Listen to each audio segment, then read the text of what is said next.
mwaramutse neza kandi muraho, ndabashuje cyane kandi bahaye ikaze nanone kuri YouTube channel Run Dr. Liv, urubuga tubagezaho byinshi bijyanye n'ubuzima bw'umwana, bya bintu byose bizagufasha kugira ngo wite ku mwana neza, urere umwana neza, akure neza, afite ubuzima bwiza. Tugenda twungurana ibintu byinshi bijyanye n'ubuzima bw'umwana, ibisanzwe byo mu buzima, bya bintu nyine ukeneye kumenya kugira ngo wite ku mwana neza. Njyewe rero musanzwe mubana nitwa Olive, ndi umuganga w'abana. Nyine tuganira byinshi, turebera hamwe bya bintu byose bizatuma nyine umwana akura neza, haba ku mubiri se, mental, social, bya bintu byose nyine bizagufasha kugira ngo urere umwana neza. Rero niba ari ubwa mbere nguhaye ikaze kandi ntugende udakoze subscribe kugira ngo tujye tubana kenshi mu biganiro nyine bivuga ubuzima bw'umwana. Nongera gushimira buri muntu wese wakoze subscribe kuri YouTube channel kugira ngo nyine ibiganiro byacu bijye bimugeraho kenshi, ikindi nyine arusha no kunguka byinshi bijyanye n'ubuzima bw'umwana. Rero muri abantu b'agaciro, ndabashimiye cyane, Uwiteka abahe umugisha, tujye dukomeza kubana kandi twungurane ibitekerezo, twunguke byinshi nyine kugira ngo abana barusheho gukura neza, bafite ubuzima bwiza, nyine bari supported, bari protected, nyine bafite abantu babagayidinga, babayobora, babagira inama ku bintu byinshi. Uyu munsi ndashaka kubwira, ese wigeze nimba ufite umwana wigeze uhura na situation aho umwana aruka, akaruka agahera umwuka, ukabona nyine ubuze ikintu ukora? Have you ever encountered with that situation?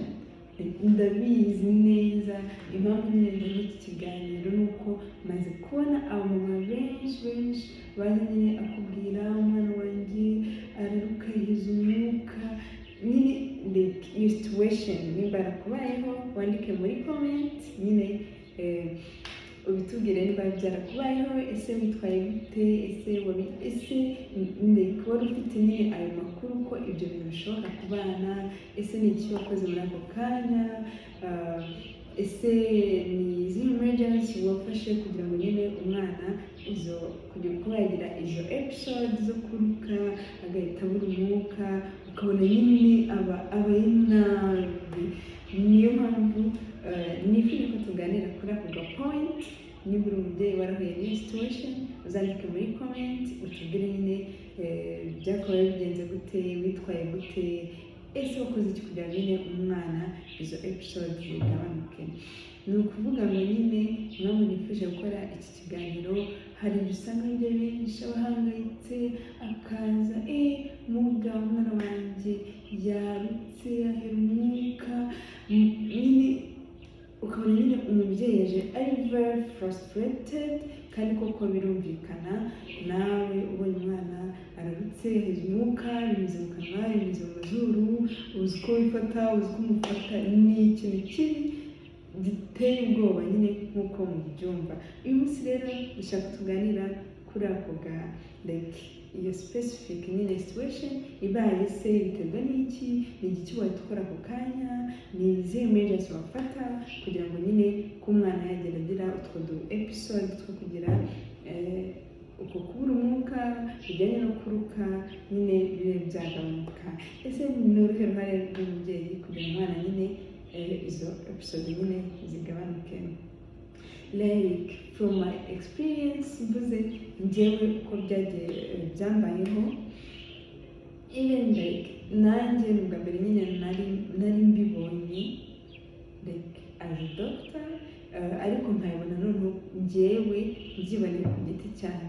Rimwe na rimwe umuntu ashobora kuza akakubwira umwana ameze gutya, wenda nawe utarabibona nyine just ukumva ni ibintu byoroheje, kuko ubizi ko ntacyo byagira umwana, ariko nyine nk'umuntu byabayeho ndi muri iyo situation, my testimony ngiye kubanza mbabwire uko byari bimeze kuri njyewe, uko nyine nitwaye, uko nanjye uko nahise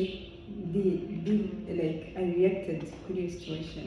Ndashaka kubabwira nyine amama muzumva iki kiganiro, ndabizi neza yuko hari ikintu muzunguka, kuko nzi neza yuko hari nyine bikunda kuba ku bana benshi bakaba nyine babigira. Ni ukuvuga ngo njyewe I think umwana yari afite nk'iminsi 5 guhera 5 niyo yatangiye kujya agira utu episode two kuba nyine yaruka agahita yeruka, agahita nyine amera nk'umuntu ugagaye, at the same time nyine ukabona ni ibintu biteye ubwoba, ugahita ubona nyine ni ibintu biteye ubwoba. Ni ukuvuga ngo kuri njyewe umwana nyine uramwasa, naramuheje, arangije amashereka nyine aragarura, mu kuyagarura anyura mu kanwa, anyura mu mazuru, umwana nyine amera nk'ufite ndege, akamera nk'umuntu uri guhera umwuka, nyine mbona nanjye mbese icyo nkora nk'umuganga. Guys, ni ibintu biri very bigutera n'ubwoba, ukavuga my god, umwana yagiye gupfa, nyine ukabona umwana yagara amashereka, anyuze mu kanwa, anyuze mu zuru, aheza umwuka. Kino gice cya ruguru, nyine kino gice cya ruguru kubera hakomeye, nyine ari kumera nk'umuntu bari kurega. I know amama benshi, harimo abamama nyine bibaho, niyo mpamvu nifuje ko dukora iki kiganiro kugira ngo turebere hamwe n'icyo nyine wakora. Nyine njyewe at that time umwana nyine yaheze umwuka, mbona mbuze icyo nkora, mbuze iki, ariko nyine nk'umuganga nanone mushyira muri position nziza. Ku bw'amahirwe nyine ahita yongera birahagarara, ndamushyira muri position nziza, muryamisha ku rubavu kugira nyine nibuza amashereka nyine ataza kuhita yoba direct nga ajye mu bihaha, then birashira, ngira ngo birashize. Nanjye ni ubwa mbere nyine byari bimbayeho, nubwo ndi muganga hari umubyeyi aza akakubwira muvuga umwana ameze gutya, nyine ukumva ni ibintu biri simple, ukavuga it's just nyine n'amashereka yagarutse, anyura mu zuru, anyura mu kanwa. Rimwe na rimwe hari igihe nyine kubera utabibonye cyangwa utaranabibona birashoboka, nyine ukaba wavuga ukaba wabyitiranya yuko situation nyine ahari yoroshye, ariko mu by'ukuri ni ikintu mbizi yuko gitera ubwoba ababyeyi benshi, ari mpamvu nifuje nyine ko tubiganiraho. Ubwo rero njyewe nanjye nagize ngo birarangiye, umunsi n'amasaha atarashira, hashize amasaha ndamwosa, then arongera nyine amera amashereka aragaruka, anyura mu kanwa, anyura mu mazuru, arongera nyine ahera, ubona nyine ko ameze nk'umuntu wagiye bari kuniga, hano nyine akagereza kwikwindura bari kurwana, ariko no kuba nyine amashereka nawe atayibanga agiye mu bihaha. Niyo mpamvu usanga kenshi utwana turi kwindura nyine tukamera nk'uturi stiff nk'umwana bari kuniga. Ni ibintu biri very frustrated compression ku mwana, ku mama, ni ibintu nyine bigoye kubibona ku giti cyawe.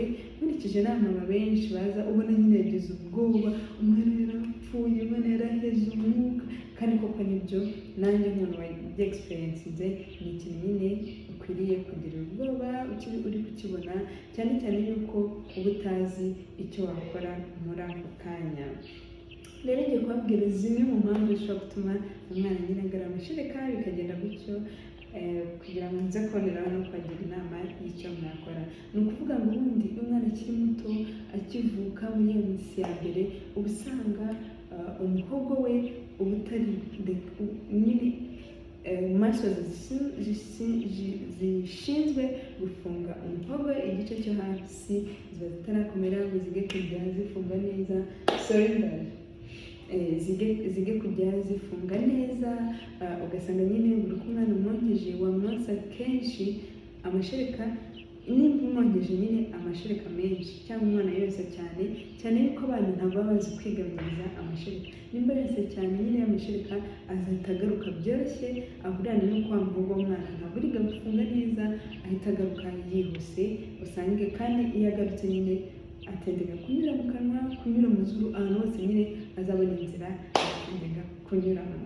Ibyo rero bikaba ni ukuri ari ibintu ushobora kuba ku mwana ukivuka uri muri ya minsi ya mbere, munsi y'amezi 3 se, ariko nanone uko umwana agenda akura umuhogo ugenda ugira imbaraga, wiga gufunga nyine, ibyo bikaba byagenda bigabanuka nyine.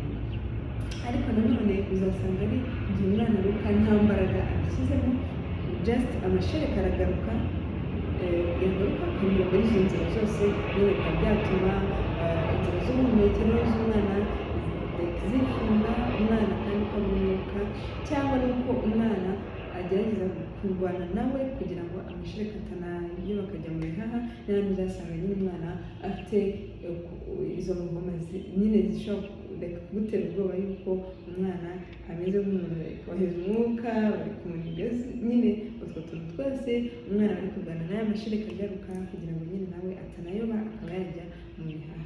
Ubwo rero ibyo bintu ni ukuri biteye ubwoba ku bamama ndabizi neza, ariko nanone ni ibintu dukwiye kubarinda kuko biba byashobora kugira ingaruka